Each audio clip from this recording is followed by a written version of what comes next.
advantage of self-improvement completely. Because you can only take advantage of self-improvement when it is combined with religion. Religions have been leading mankind since the dawn of time, and we have made so much progress. As self-improvement is also all about progress, then why not use the rules by which we have made so much progress in the past to make progress in the present? I'm going to show you how you can use religion as a steroid for your self-improvement journey. Point number one: why do we even need religion?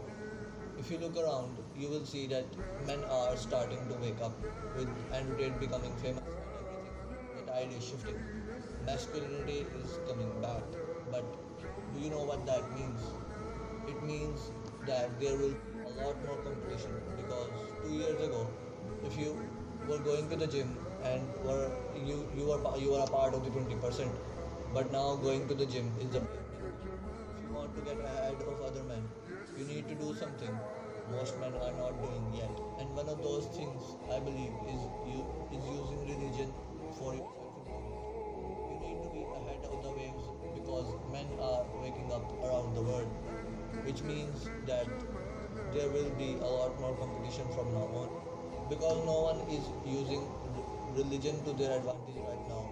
You can take it, lead the charge and get the benefits. It's because religions tell you all you need to know to succeed in life. The complete guide to life in which everything has been written beforehand for us. They are religions. They tell us all the things we need to refrain from and all the things we should do to have a happy and fulfilling life.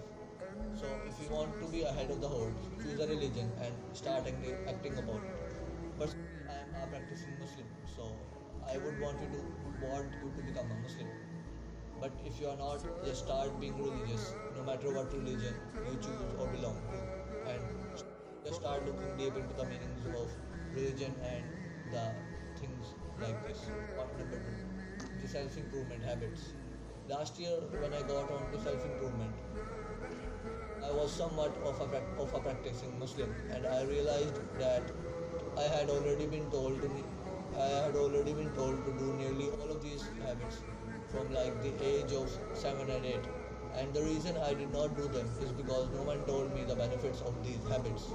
And now that I know the benefits of these habits, I do them because I know they are beneficial for me.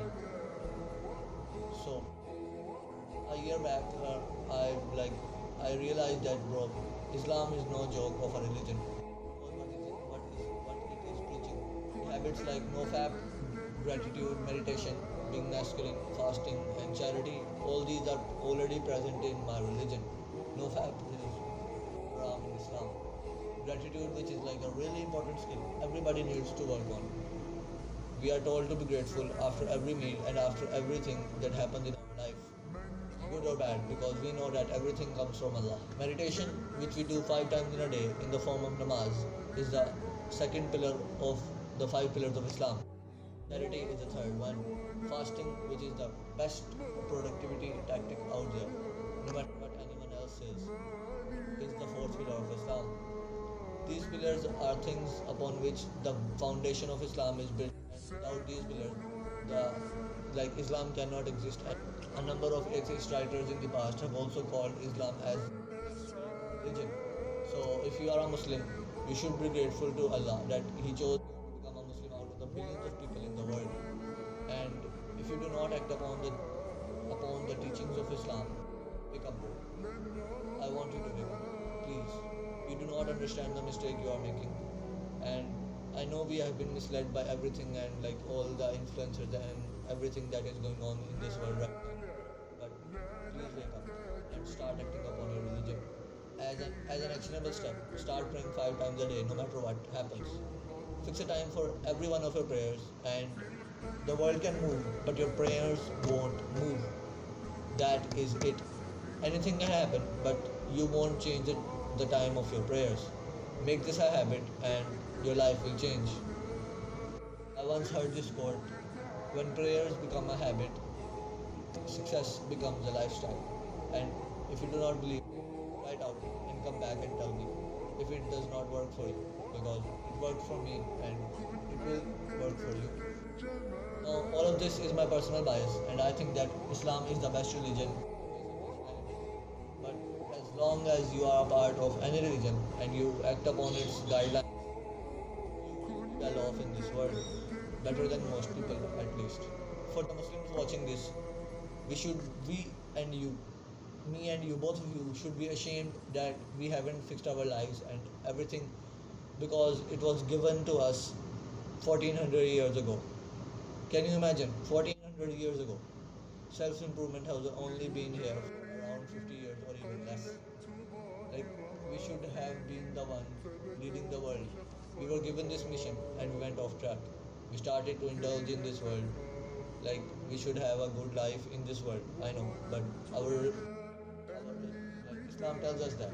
But this wasn't the ultimate destination, and we forgot that. Like, look at us now. I get so frustrated. Like, why doesn't anyone talk about this? It's about time someone came to the Muslims and shook them, slapped them on the face, and told them that, wake up, wake up. We were the ones who were supposed to lead the world, but now,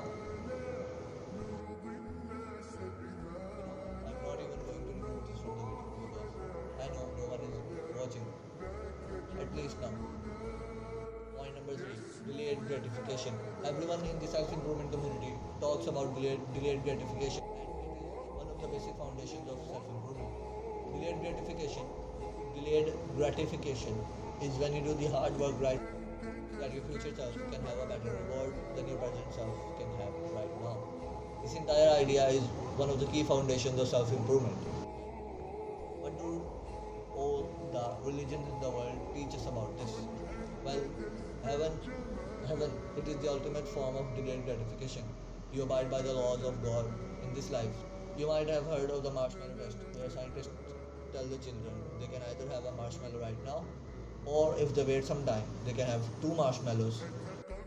And this is what life is. God told us to be good in this life so that you can go to heaven in the next one.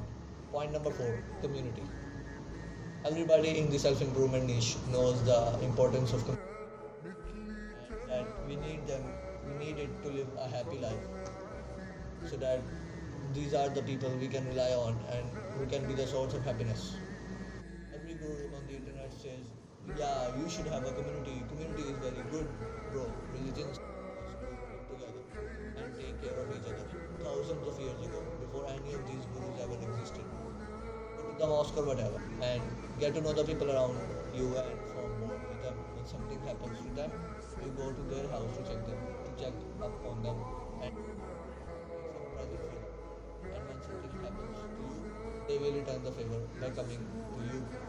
But now we have lost this because everyone is so busy in their phones. Religions told us the ultimate level of community to make sure that everyone is happy. Point number six, accountability. In Islam, we know that there are two angels sitting on each of our shoulders and they are writing every one of our deeds. And we will be held accountable for these deeds on the day of judgment. Well, I think every religion has this concept to some extent, and that you will be resurrected one day, and you will be held accountable for the deeds you did in this life. Well, this is the ultimate form of accountability. You don't need an accountability partner or anything. When you believe that there are angels sitting on my shoulder. Well, there are angels sitting on my shoulder right now as I am recording this video. That I I am making this video to help guys of my age, young guys of my age, to improve their lives. Isaac Newton said this: the more I study science, the more I believe in God. Do good, and I'll see you in Jannah. Mwah.